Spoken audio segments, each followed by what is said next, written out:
Welcome to PianoInspires podcast, celebrating pianists, teachers, and innovators as they share their inspiring stories about the transformative power of music.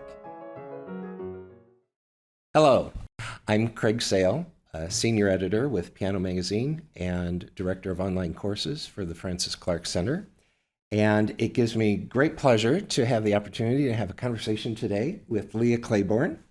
Dr. Leah Claiborne promotes diversity in the arts by championing piano music by Black composers in her performances, research, and teaching. She has established the first Diversity, Equity, and Inclusion column for American Music Teacher, where she regularly publishes articles providing resources and support to music educators across the country.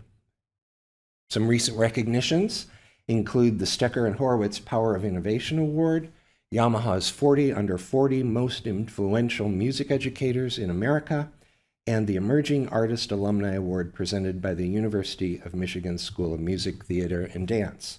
And I'm sure it's just the beginning of many awards that are coming her way in her career.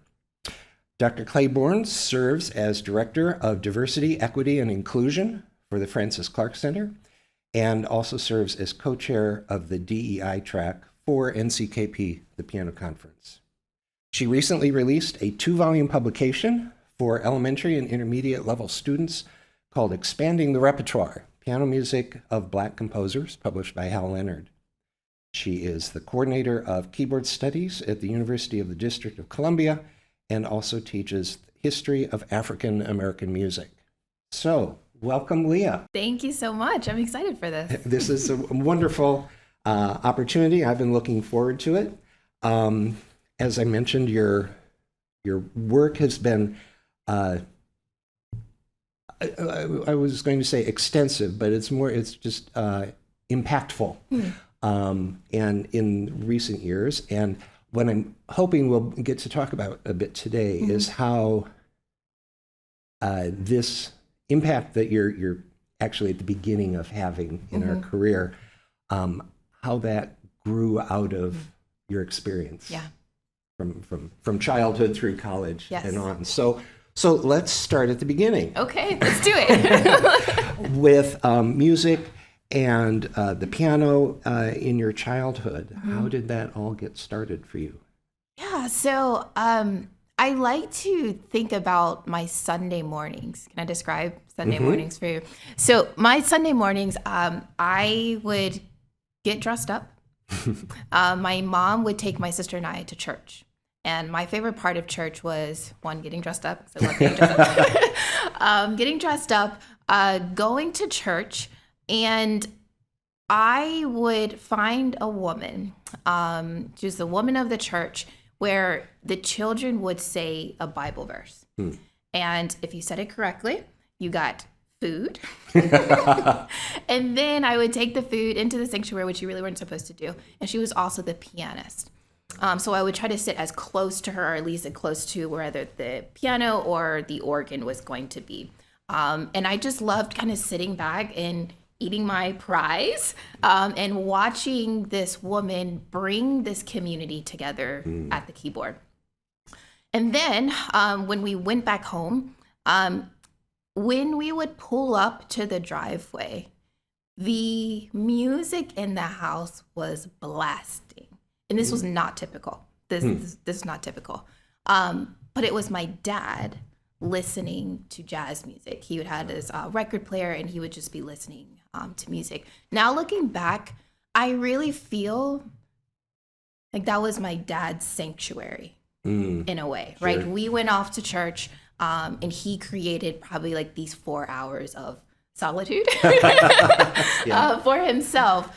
And that's when, I would, put, our regular day clothes on and I'd run downstairs and I would just be listening with my dad and looking at the records. And what I loved so much was not only listening to these different artists like Thelonious Monk, Dizzy Gillespie, Nina Simone, but I loved learning about the social impact that these individuals were making with their music. That from a very early age was incredibly powerful to me.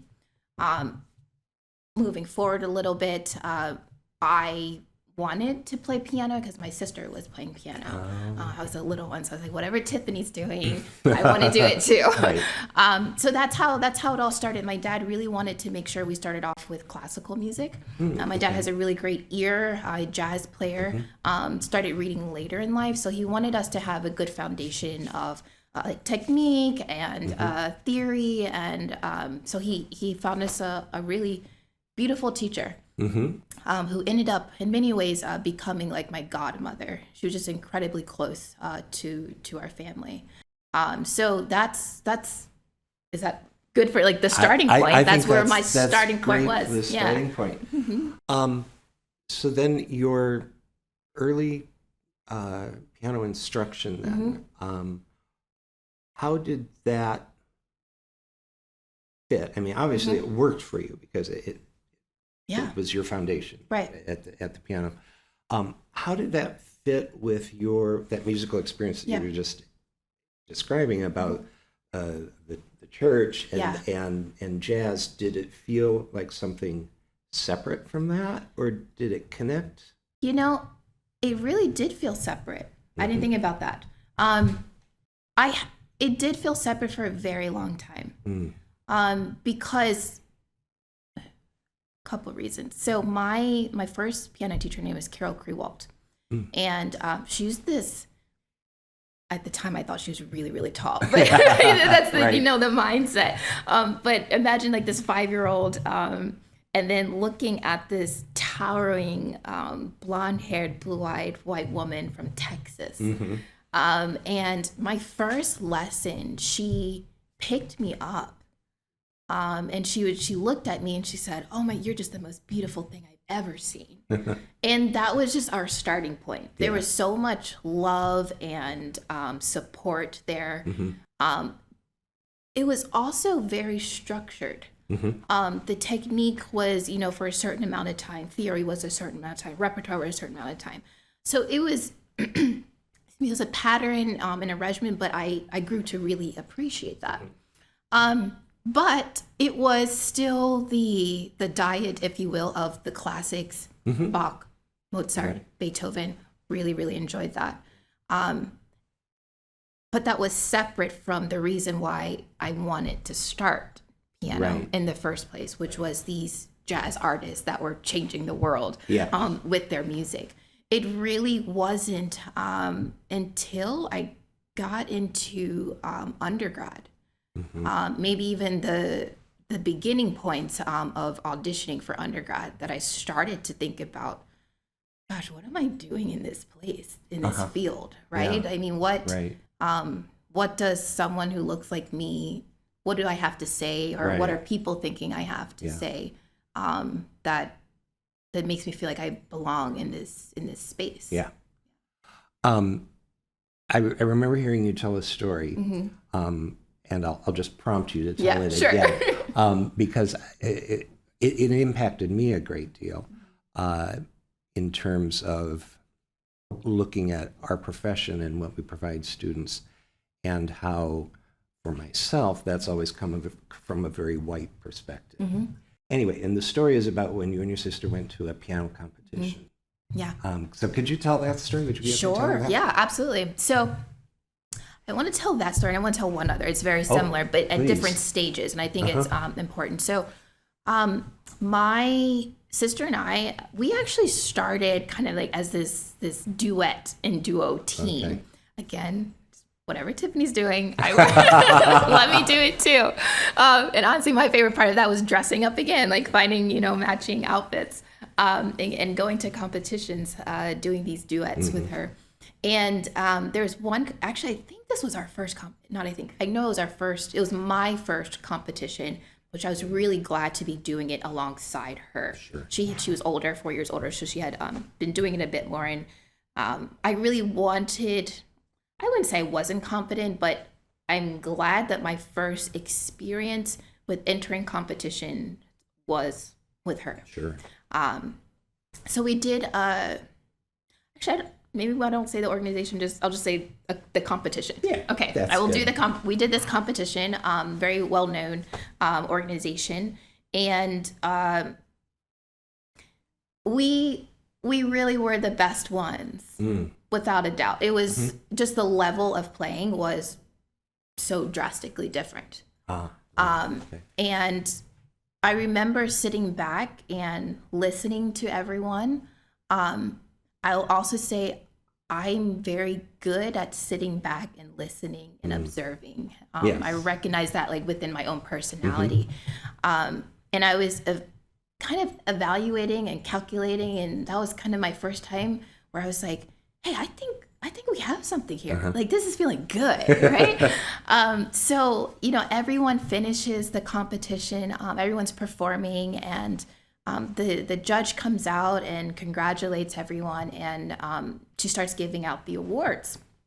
And she gave out an award to every duet team except my sister and I.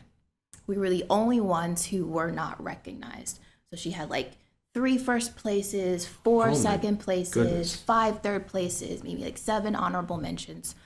So everyone went up on stage. So honestly, what I thought though was going to happen, I thought like, these are the grand prize winners. Like, I thought that was happening, right? And that wasn't the case. It was just that was the end. And Wow. honestly, at that moment, I don't really think I understood what fully had happened. I'll get to that in a second. So what I do remember immediately after that was a group of parents who came up to my parents to apologize what had just happened. To say, we feel so embarrassed with what has happened. Also saying, we don't know what to do, but we hope that this doesn't somehow prevent your children from continuing on. Right. So I'm kind of sitting back and looking and thinking about this. But 2 things were really important to me, which was when we got into the car, my parents did not shy away from explaining to us racism. Right.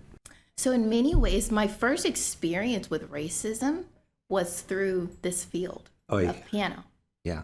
Wow. And I think that really paints a different picture of my journey through this field. Absolutely. Right? The other part with that is we went to my cousin's house immediately after. They explained the situation to them. And what I remember is being celebrated to the max with family. And so that created probably a little bit of a divide in a world that I understood the world, or because my world was classical music, might not be fair because of like the color of my skin and things that I have no control over. Right. But even so, if you have community or if you have family, that's where you can be celebrated. And that, I think, is something that we know happened to Black composers in this country. Right. They hit walls and were ignored, but within their own community, celebrated. That's where you find that. The whole in readings that I've done recently about Florence Price. Exactly. It's like, there was this whole group Huge of community, and like you say, there's this divide that exists. And I'll say, from a white perspective, we don't know that. That's for myself. Sure. That's the part of discovery. I see. I think that in recent years I've had about white-centric. Sure. White centering within our profession. Sure. It's we. I should say that Leah is putting together a course for the center on diversity, equity, inclusion, and the phrase is looking at piano teaching through the lens of diversity, equity, inclusion. And I just want to mention that because most of us in this profession have looked at it through the lens of whiteness. Sure. And so your story here, and there's the other story I want to hear you say too. The thing that I want to remind our listeners is that you were a child, Yeah. and these are formative Mm-hmm. experiences with music. Definitely. And you're just going about your love, Yeah, your absolutely. passion. Right. And then something happens, and it's like, what is this about? Yeah. And it's just giving me pause. And then there's the other story about checking in at a competition. Yes. So this was checking in at my undergrad at That was at that where that Manhattan was? School of Music. Yes. And already, the feelings of excitement, but also nervousness and all of these things. And I remember, it wasn't a large building. It's still not a large building. Yeah. But trying to find a specific hall where the piano majors would gather together for orientation, to say, this is our department. These are going to be your peers for the next 4 years. And I got there rather early. And when I looked to a person, I said, I don't know if I'm in the right place. I couldn't see signs.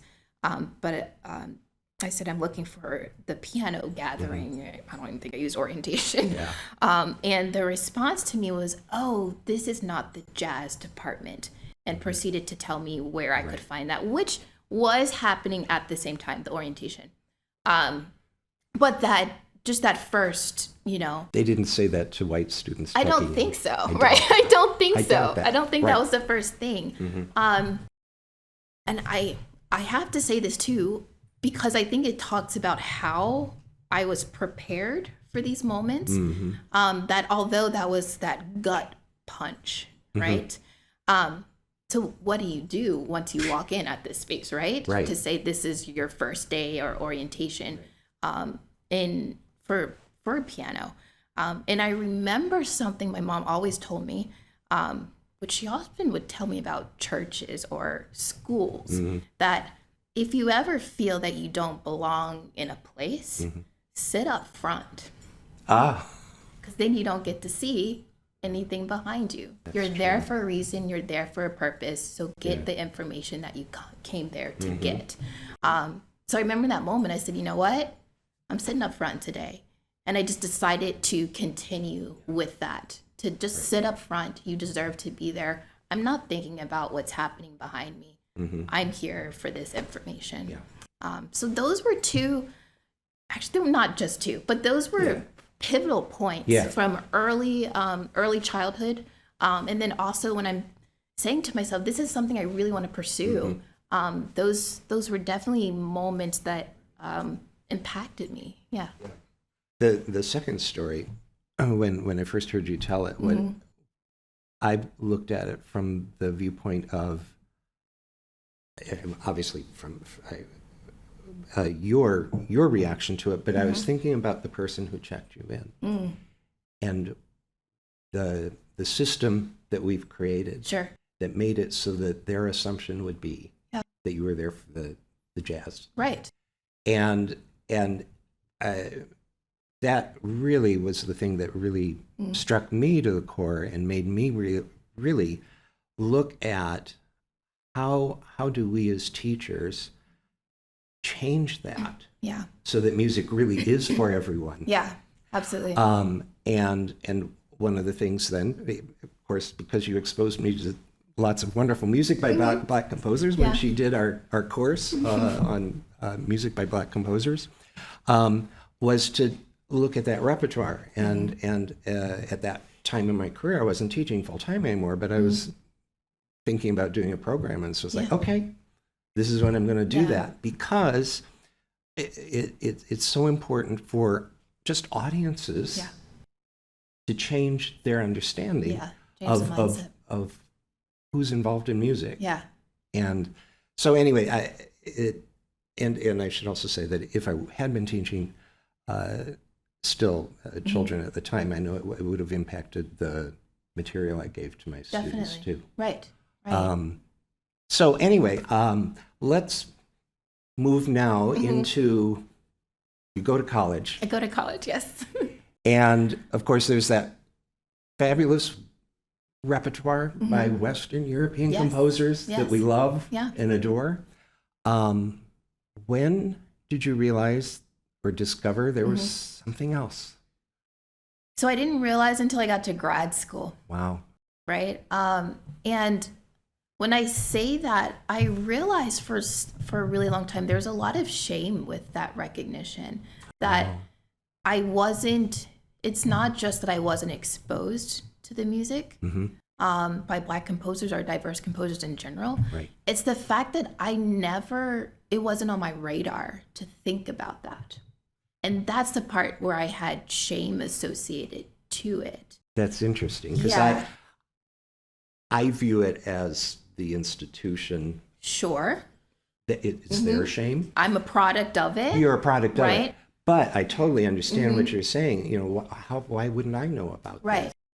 And also because this is when it started to link together, because it also forced me to think about why I started this in the first place. Why I started this in the first place wasn't because I heard Mozart or Beethoven. No. The reason I started this is because my dad created a sanctuary and told me about the history of Black community influencing their society and their country through music. And somehow I got so far away, but also realizing quickly how closely linked it was.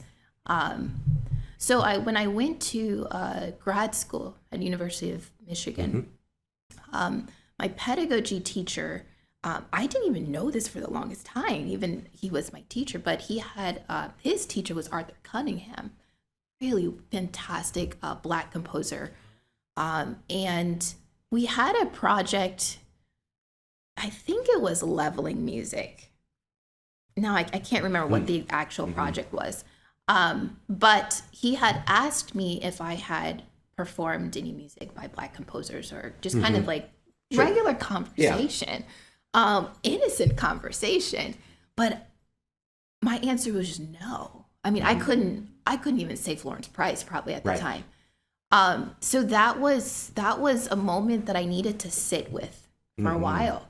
The questions of, well, why don't I know this? Why haven't I ever been exposed? Why haven't I thought to think about this or seek this repertoire out? So again, there was a lot on me, but that was the start of discovery. I came to him later and said, I would like to sort out my dissertation work with looking at Black composers because I know so little about this. And I just kind of very naive said, I just want to see what's out there.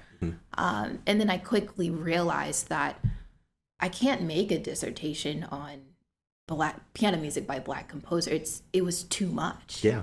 There was I'm saying too much in a good way, right? There was so much repertoire that, I mean, you would need an institute to compile all this.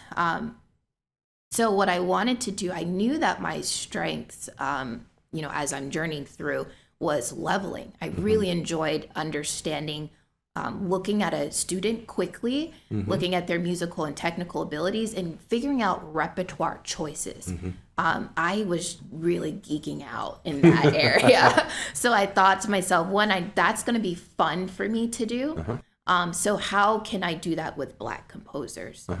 So that's what how I started categorizing my research. Level 1, level 10, using Jane McGraw's leveling system as the starting point, or also RCM, Maurice Henson.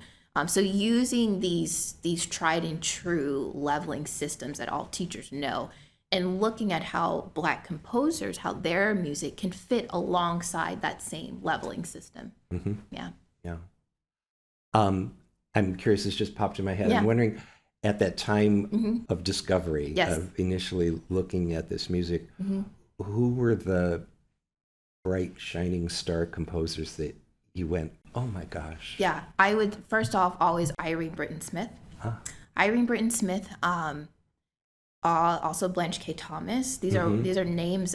First, Irene Britton Smith, because my first trip to the Center of Black Music Research here in Chicago, right? So I'm very lucky that it was so convenient to take a train ride from Michigan into that incredible library and resource.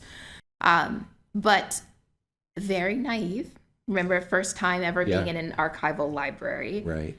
I went online and saw, their listing of the composers that they had, and I was looking through what composers who had piano music, right? So I saw this name, didn't know anything about it, and I asked, "Can I see the piano music, or the music of Irene Britton Smith?" And the first question was, "Well, what years?" Oh, wow. Right? And I was like, her years, right? Okay. But I mean, I say that because it really changed my understanding of archival libraries. One is that when they brought out these boxes, 22 boxes, by the way, I was listening to Nyaho and Susie talk about the Schoenberg Library and just boxes and boxes. That is so common with these composers. Yeah. So common. And I don't want to paint a picture that these are just 20 boxes of scores that are ready to go and finished, right? But it's 22 boxes of a life's work. Right. That is just sitting on the shelves. And in one way, you get this moment of, wow, look at all this incredible music. And then that same second later, it's also like, wow, look at this incredible music that has just been sitting here. And I always paint this analogy that sometimes archival libraries, they remind me of graveyards. That we have these markers of an individual's life. And once they've died, also a lot of times if they didn't have, if they weren't celebrated that much, Right.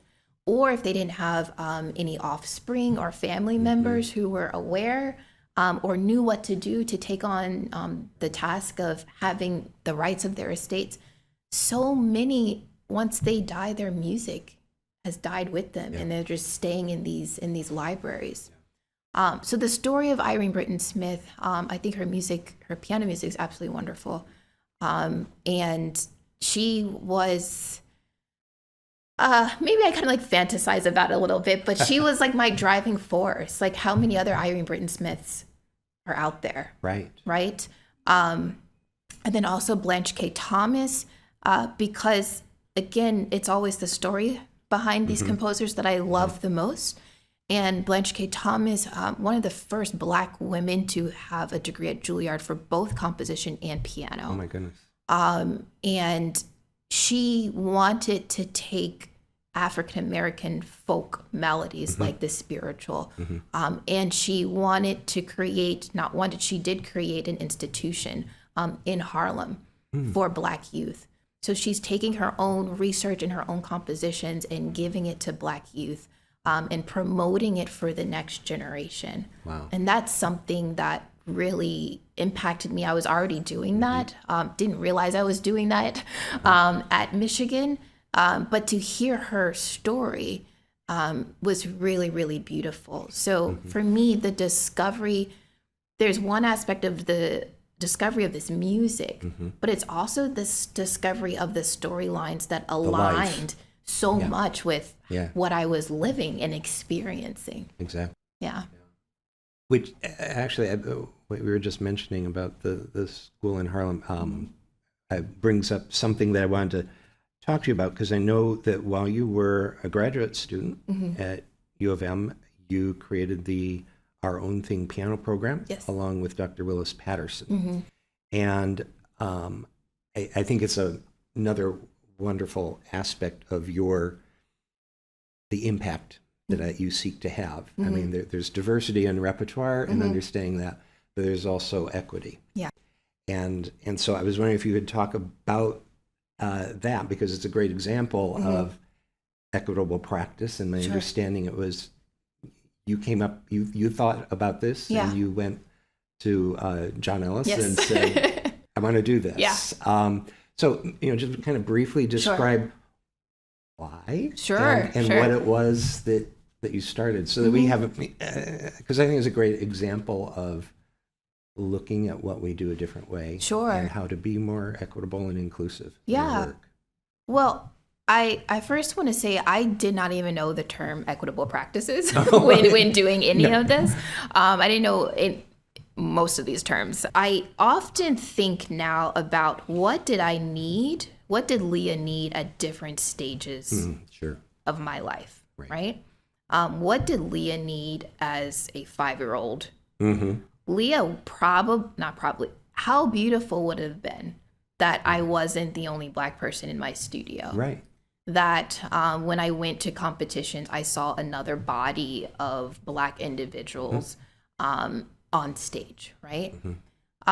So with that in mind, I feel that when I was at Michigan, I was the only Black student in piano, in the classical area, Right. which is often the case, right? For Sure. still today with many institutions. And with that being said, I need a community, right? I realized from day one of competition, there is going to be my journey with classical piano, but I needed community to feel like I had a place, that I could be celebrated, that I can kind of let my hair down and people see me for me and be comfortable with that. So really, I was creating something again that I needed. So I was already embedded into a community. There's this area called Ypsilanti, Michigan, not too far from Ann Arbor. And I was already embedded in that community because I was playing in churches, in Black churches. So with that being said, I already had a relationship with the Black community, but also the leaders, the community leaders, one being Willis Patterson, Dr. Patterson, who will forever and always just be the greatest, mentor in person, someone who I look up to. First Black dean at University of Michigan, just the most humble and also charismatic individual, straddles that so well. So he had this program and has this program called the Our Own Thing instructional program. And it was this idea where students in the community would come to a church. And then there would be teachers who would also come to the church and you teach them, whether it's cello, strings. The issue with keyboard, as we know, is you often only have 1 or 2 keyboards, or if you can put a couple in some spaces. Piano's hard. It's not as portable and work around. So I taught a couple of lessons, not many. I'm going to say it wasn't a lot because I said, this is a problem. Like we could make so much more impact here. So I went first to my advisor, John Ellis, who was not only he is the chair of pedagogy, but he was also perfectly positioned. I didn't know at the time that he was also dean, I think, of partnerships and community. I mean, he does so much at that school. I didn't even know that was part of his role. So I came to him and I said, hey, what would it be like if Saturdays, when our piano keyboard labs aren't being used, can we have the members of this community come into our space, which was also very important to me, that it wasn't the other way around, U of M going into, but the community coming in to University of Michigan. Can we have this? Can we have a program? It's so beautiful that he was just yes. It was yes, and let's figure it out along the way together. Instead of, I don't think so, but I'll come back to you. It was just yes. So I learned so much during that process. But also that first year, I think I had 7 students. Totally fine. Yeah. More than I could handle. Right. More than I can handle, especially I was figuring it out.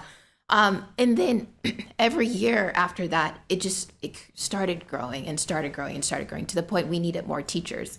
What I love about that program, and I think is a testament to any program, is that when the creator or the person who started it can leave, and then the community says, this is something we still want to have happen. And that was the case. I left. Other teachers came in, and now I came back this year. It's a different program, and I say that in such a beautiful way. Yeah. There are so many other students, whether they're theater majors or vocal majors, and they're teaching. They're teaching this their community and their youth, and they're creating this huge impact and beautiful relationship. So that's why I started it, and I also wanted to make sure that my work, this research, my dissertation work, that they had a understanding that there's so many other composers who look like them. Yeah. As they went through their starting fundamental years of piano. Yeah. I think it's just a wonderful example of the role of music in community and the role of community in music. Right. Yeah. You know, They're both. it Exactly. goes both ways. And that community being a diverse one. Mm-hmm. It's just a very important work. I wanted to touch on your new projects, your new goals. New projects, new goals. Because Okay. we know, what we know and love who you are now and what you've brought to our field. What are you looking for next? We're doing this course that's highlighting pedagogy and pedagogy through this lens of diversity, equity, and inclusion, piano teaching specifically. And what I've learned so much from looking at the work of Susie Garcia or listening to how Artina is approaching repertoire, right? And even here at NCKP, listening to people like J.P. Murphy, who's designing a course at Oklahoma through this lens, right? I feel really inspired. And I also feel inspired to change a lot of my thought process. I always tell people the more information we have and know, we shouldn't hold on to old thoughts and viewpoints. So I'm constantly changing. And I like admitting that, right? I think we should be. I think we need to keep listening to conversations and sit with it for a while. I do feel like I had the unique position this year to serve on the planning committee for MTNA and the planning committee for NCKP. So truly, I almost had 1,000 proposals. Wow. Combined with what MTNA represented and what NCKP, 1,000 proposals of teachers across the country, and looking at what are some of the trends that we see. Yes. What I would love to start seeing more of, and what I recognize is there's definitely a shift and a divide happening where some people are still celebrating composers for the sake of the diversity that they contribute, which absolutely needs to happen, right? But I also see this other beautiful shift, which I'm wanting to continue to promote, which is that, okay, we're aware now, or we should be aware. Right. There's so much effort, resources, where you need to be aware, right? But now what do you do with that? I love seeing proposals. I love seeing people talk about the pedagogy behind certain things, right? I think, I don't want to name it because I don't want to say the wrong one, but I like when it's like the waltzes of Florence Price. Yes. Or I'm doing a lecture recital later today, uncovering the pedagogy behind the spiritual, right? So instead of saying this is a body of work by this composer, what about the composer? What are we offering pedagogically about what's unique about that? Exactly. So I love that mindset when we're discussing this, because I think it gets to the heart of the teacher. It gets to the heart of the student when they know, what am I gaining from this? And I really think that's how we start influencing. I don't like the word canon, but that's one way to do it. What else?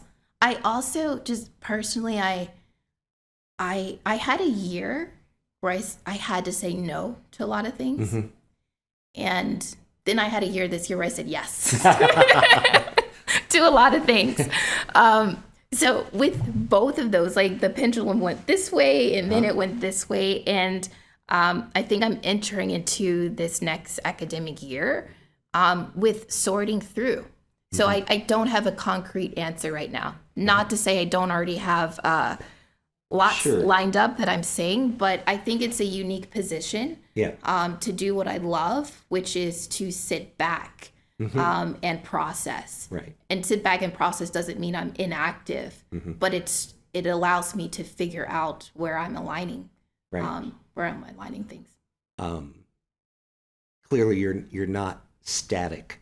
I hope not. Yeah, it doesn't feel that way. Yeah. and as you were talking about that, I mean, I think it's interesting. I think societally, that's just the way we have to be too. You know, we make these new discoveries, and sometimes we get a little consumed looking at one, and but then it swings, and then integration happens.